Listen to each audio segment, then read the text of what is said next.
तो यह कहा जा सकता है कि आर्किमिडीज साइराक्यूज के वैसे राष्ट्रभक्त मनीषी का नाम था जिनका योगदान विज्ञान में इतना अधिक है कि उनकी गणना कर पाना एक दुष्कर कार्य है।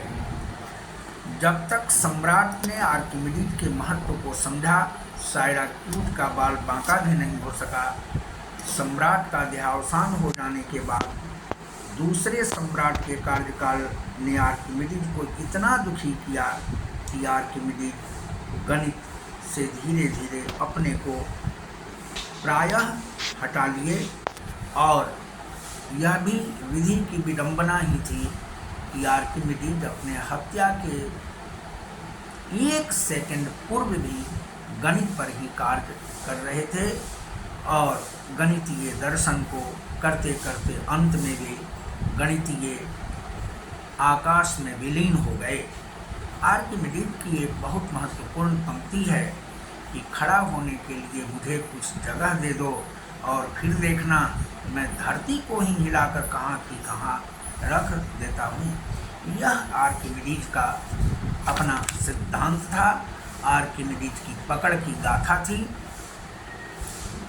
आर्किमिडीज के जिस साइराक्यूज शहर की बात हो रही है, वह साइराक्यूज शहर लगभग 2704 वर्ष पूर्व स्थापित हुआ। यहाँ का इतिहास अत्यंत गौरवशाली रहा था। उत्कृष्ट संस्कृति और उन्नत वास्तुकला ने यहाँ का गौरव लगातार बढ़ाया है। सिसिली द्वीप के दक्षिण पूर्वी किनारे पर बसा हुआ यह नगर उस समय के सुंदरतम नगरों में अपना स्थान रखता था। यूनेस्को ने इस नगर को विश्व की ऐतिहासिक धरोहर घोषित कर दिया है। इस नगर में आज भी लगभग 2 लाख लोग रहते हैं। साइराक्यूज का पहला लोकप्रिय शासक गैलान था। गैलान के बाद उसका भाई हीरो साइराक्यूज का शासक बना। हीरो के राज्य में अनेक कवियों को भी राज्याश्रय प्राप्त हुआ।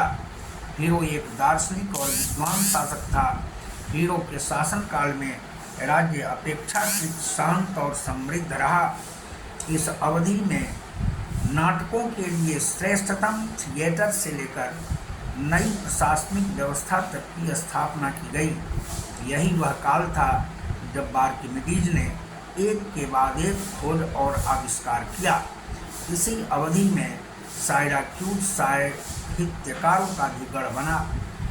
प्रारंभ में साइराक्यूज ने रोमनों के साथ सैन्य गठबंधन किया, परंतु बाद में गठबंधन टूट जाने पर रोमन सेनापति मार्कस के नेतृत्व में सेना ने साइराक्यूज को घेर लिया और घनघोर युद्ध के उपरांत घेरा टूट गया और ईसा पूर्व 212 में रोमन सेना साइराक्यूज में प्रवेश कर गई। लोक मान्यताओं के अनुसार रोमनों ने बातचीत के बहाने एक छोटा दरवाजा खुलवाया था और धोखा देते हुए रोमन सेना नगर में प्रवेश कर गई। सेना के आतंक का प्रतिफल यह निकला कि एक मतवाले सैनिक ने आर्किमिडीज की हत्या कर डाली। साइराक्यूज की गौरव गाथा का वर्णन कर पाना इतना आसान नहीं है। संक्षेप में हम इसी बात को कहकर संतोष कर लेते हैं कि आर्किमिडीज इसी गौरवशाली और समृद्ध नगर के एक अद्भुत, अविश्वसनीय और अकल्पनीय बहुआयामी व्यक्तित्व के महान गणितज्ञ थे। आज विज्ञान में जहां आर्किमिडीज अवस्थित हैं, साइराक्यूज अनवरत उसी गौरवशाली परंपरा की गवाही देता है जिसे हीरो ने स्थापित किया था। आर्किमिडीज का जन्म साइराक्यूज शहर में, जो यूनान के आसपास अवस्थित था, ईसा पूर्व 287 में हुआ था। जन्म के संबंध में यह एक अनुमानित वर्ष है। साइराक्यूज नगर उस समय एक स्वतंत्र रियासत के रूप में था, जहां का शासक गैलान था। आर्किमिडीज के पिता फिडियास एक अच्छे खगोलविद एस्ट्रोनॉमर थे। आर्किमिडीज की प्रारंभिक शिक्षा पिता की देखरेख में ही हुई थी। बाल्यकाल में ही पिता ने पुत्र को सामान्य शिक्षा के अतिरिक्त यह भी सिखाया कि सूर्य और चंद्रमा के व्यास के बीच का अनुपात कितना होता है।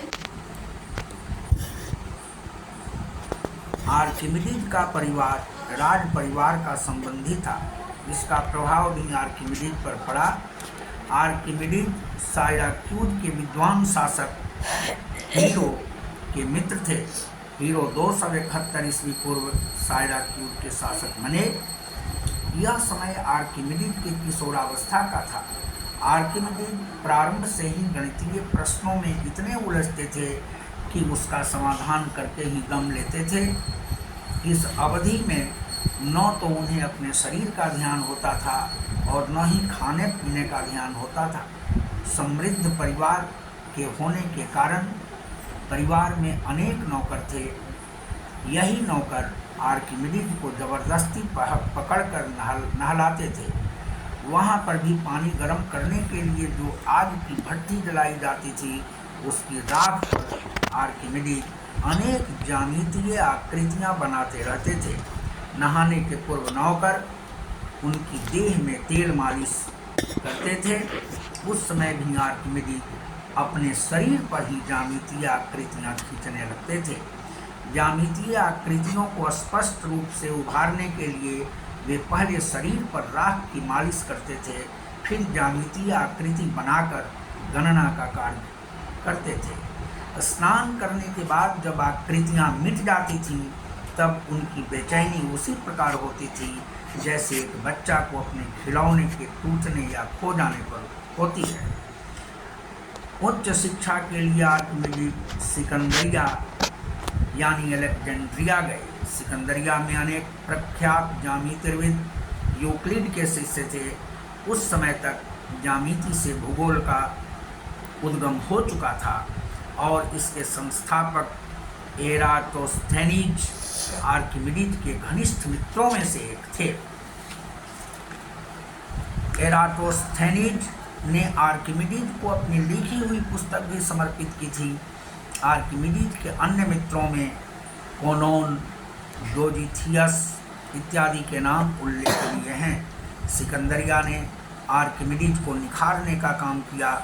अपने विद्वान मित्रों ने उनकी विद्वत चर्चा का क्रम जो सिकंदरिया से प्रारंभ हुआ, आजीवन चलता रहा। सिकंदरिया से उच्च शिक्षा प्राप्त कर आर्किमिडीज साइराक्यूज वापस लौटे। सिकंदरिया से उच्च शिक्षा प्राप्त कर लेने के बाद आर्किमिडीज सिकंदरिया की साहित्यिक बोली से अलग भी रहे। उनके लेखन में साइराक्यूज की प्रचलित बोली की ही छाप थी। गणित की प्रस्तुति आर्किमिडीज स्वतंत्र रूप से करते थे, जो इतना अद्भुत और आकर्षक होता था कि जनमानस उनकी प्रतिभा का कायल हो जाता था। सिकंदरिया के अधिकांश विद्वान उस समय उपलब्ध ज्ञान को अंतिम रूप दे रहे थे, परंतु आर्किमिडीज ने पूर्णतः नए सिरे से कार्य करने और नए विषय पर कार्य करने का निर्णय लिया। अब मुख्य सवाल हम एक शब्द की ओर केंद्रित कर रहे हैं। यूरेका। यूरेका आर्किमिडीज ने जिस प्रश्न को लेकर के किया, वह उनके सिकंदरिया से वापस लौटने की घटना का विस्तार है।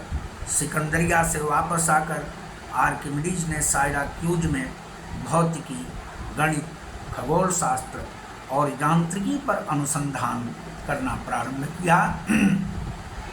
साइराक्यूज के शासक हीरो आर्किमिडीज के मित्र थे और हीरो आर्किमिडीज का बहुत सम्मान किया करते थे। राज्यसभा में जब कोई जटिल सिद्धांत आता था या कोई जटिल विषय आता था अथवा जटिल समस्या उत्पन्न होती थी, तब आर्किमिडीज से उसका हल निकालने के लिए कहा जाता था। आर्किमिडीज संबंधित समस्या के समाधान में इस प्रकार से तल्लीन हो जाते थे जैसे समाधि की अवस्था में कोई जाकर शांत हो जाता है। जब समस्या का समाधान प्राप्त हो जाता तब आर्किमिडीज का व्यवहार विचित्र होता था, जो सामान्य लोगों के लिए कौतूहल का विषय तो बनता ही था, लेकिन इस स्थिति को समझ पाना सामान्य लोगों के लिए संभव नहीं था। कहा जाता है कि एक बार सम्राट हीरो ने अपने लिए सोने का एक विशेष मुकुट बनवाया। मुकुट जब बनकर आया तब किसी ने राजा से यह शिकायत कर दी कि स्वर्णकार ने इसमें सोने की बचत की है और चांदी को मिलाकर के मुकुट बनाकर आपके पास लाया है। राजा इस शिकायत को सुनकर अत्यंत आक्रोशित हुए, लेकिन मुकुट की सुंदरता इतनी थी, उनकी सुंदरता के प्रति आकृष्ट हो जाने के कारण राजा ने मुकुट को तोड़ने का आदेश नहीं दिया। राजा ने आर्किमिडीज के समक्ष समस्या को रखते हुए यह निवेदन किया कि मुकुट की शुद्धता बिना तोड़े और बिना पिघलाए जांची जाए। आर्किमिडीज ने अपने मित्र शासक हीरो को जांच के लिए आश्वस्त तो अवश्य कर लिया, परंतु यह जांच कैसे की जाए इस समस्या को लेकर वो अत्यंत विचलित हो उठे, बेचैन हो उठे। लेकिन उनका चिंतन लगातार जारी रहा। अनेक प्रयोगों को कर लेने के बाद भी परिणाम प्राप्त नहीं हो पा रहा था। अकस्मात उन्होंने यह सोचा कि यदि पत्थर नदी के जल में फेंका जाता है तब वह शीघ्रता से जल में डूब जाता है, लेकिन उससे बड़े आकार की लकड़ी जल में नहीं डूब पाती है।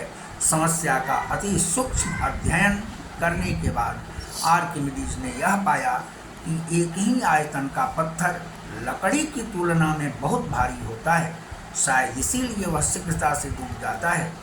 फिर आर्किमिडीज ने वैसे पदार्थों का अध्ययन किया जो जल में डालने पर थोड़ा जल के अंदर रहती है और थोड़ा बाहर। इस नई समस्या ने आर्किमिडीज का नहाना, खाना, आना जाना सब कुछ बंद कर डाला। इसी अवस्था में एक दिन आर्किमिडीज के सेवक उन्हें पकड़कर स्नानागार के पानी में ले जाकर सुला दिए। पानी का टब लबालब भरा हुआ था। पानी के स्पर्श ने आर्किमिडीज को रोमांचित कर दिया और उनके चिंतन ने यह निष्कर्ष प्राप्त किया कि टब में आ जाने के बाद उनका वजन कम हो गया है। यह आर्किमिडीज के लिए अत्यंत विस्मयकारी तथ्य था। वे टब से बाहर निकलकर और पुनः टब को पानी से भरवाकर पुनः टब में बैठ गए। इस बार भी पूर्ववत परिणाम निकला। आर्किमिडीज को पुनः अपना भार हल्का लगा। अंतर उनके देखने में था। इस बार उन्होंने अपने बैठने के बाद टब से बाहर आते हुए पानी को भी देखा। टब से बाहर निकलकर उन्होंने खाली हुए टब के आयतन को भी देखा। बड़ी देर तक चिंतन प्रक्रिया चलती रही। अकस्मात आर्किमिडीज को लगा कि उन्हें सम्राट हीरो की समस्या का हल मिल गया है। प्रसन्नतावश उसी मुद्रा में बिना वस्त्र के घर से बाहर सायराक्यूज की सड़कों पर दौड़ते कूदते चिल्ला करके भागने लगे और जो घोष कर रहे थे वह शब्द था यूरेका, यूरेका। सचमुच हीरो की समस्या का हल आर्किमिडीज ने प्राप्त कर लिया था। यूरेका का अर्थ मिल गया, फील होता है। अगले दिन आर्किमिडीज ने राजा हीरो के दरबार में पहुंचकर अत्यंत उत्साह के साथ एक प्रयोग का प्रदर्शन किया। आर्किमिडीज ने टब में सर्वप्रथम पत्थर और लकड़ी को डाला। लकड़ी तैरती रही और पत्थर डूब गया। इसके उपरांत उन्होंने एक घड़े में थोड़े थोड़े पत्थर डालकर टब में तैराया। ज्यों-ज्यों घड़े में पत्थर अधिक होता गया त्यों-त्यों घड़ा पानी में अधिक डूबता गया। घड़े में पत्थर डालते हुए आर्किमिडीज ने यह बतलाया कि रिक्त घड़े का भार बहुत कम होता है और जल का उत्प्लावन बल, फोर्स ऑफ बॉयंसी, जिसे उछाल बल भी कहा जाता है, अधिक होता है। घड़ा में ज्यों-ज्यों पत्थर डाला जाता है घड़े का भार बढ़ता चला जाता है, जिसके कारण उत्प्लावन बल कम होता जाता है। फलतः घड़ा के तैरने की प्रक्रिया धीमी पड़ती जाती है और अंततः घड़ा डूब जाता है। इस प्रयोग को कर लेने के बाद आर्किमिडीज ने अपने स्नान घर के टब का संपूर्ण विवरण दरबार में प्रस्तुत करते हुए सम्राट हीरो को यह बतलाया कि पानी में कूदने पर हमारा भार हमें पानी की तली की ओर ले जाने का प्रयास करता है, परंतु पानी हमें ऊपर की ओर धकेलता है, जिसके कारण शरीर और पानी के बीच संघर्ष होता है, पानी विचलित हो जाता है और यदि तब पूरा का पूरा भरा है तब पानी बाहर निकल जाता है, जिसे मापकर भार में उत्पन्न कमी का अनुमान लगाया जा सकता है। प्रयोग के दूसरे चरण में आर्किमिडीज ने छोटी ईंट के आकार की सोने की प्लेट मंगवाई और उसे जल में डुबो दिया। फिर चांदी और अन्य हल्की धातुओं से बनी ईंटें पानी में डुबो दी गईं।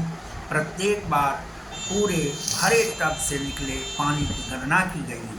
प्रयोग के अंतिम चरण में भरी सभा में स्वर्णकार द्वारा बनाया गया सोने के मुकुट को पानी में डुबो दिया गया। उतने ही भार के शुद्ध सोने को भी पानी में डुबोया गया। मुकुट को पानी में डाल देने से जो पानी निकला वह शुद्ध सोने को पानी में डालने से निकले हुए पानी की अपेक्षा अधिक था। इस प्रकार आर्किमिडीज ने यह व्यवस्था दी कि स्वर्णकार ने सोने के मुकुट में मिलावट कर दी है, यानी सोने का मुकुट शुद्ध नहीं था, वो मिलावट युक्त मुकुट था। हीरो की समस्या का तो हल प्राप्त ही हो चुका था, परंतु विज्ञान इस दिन हंस रहा था, मुस्कुरा रहा था, क्योंकि उसकी दुनिया ने एक बहुत बड़ी उपलब्धि प्राप्त की थी। आर्किमिडीज के चिंतन के कारण हीरो की समस्या का समाधान तो हुआ ही, लेकिन विज्ञान गौरवशाली इसलिए हो रहा था कि आर्किमिडीज ने धातु के पिंड को बिना तोड़े, बिना पिघलाए उसमें अवस्थित अशुद्धियों की जांच विधि का निर्धारण कर लिया था। इस विधि के लिए आर्किमिडीज द्वारा वर्णित सिद्धांत इस प्रकार हैं। बाकी की चर्चा अगले एपिसोड में। धन्यवाद। इसी प्रकार की ज्ञानवर्धक बातों के लिए आर्किमिडीज के भाग 2 का वेट किया जाए। बाकी की बात अगले एपिसोड में की जाएगी। धन्यवाद।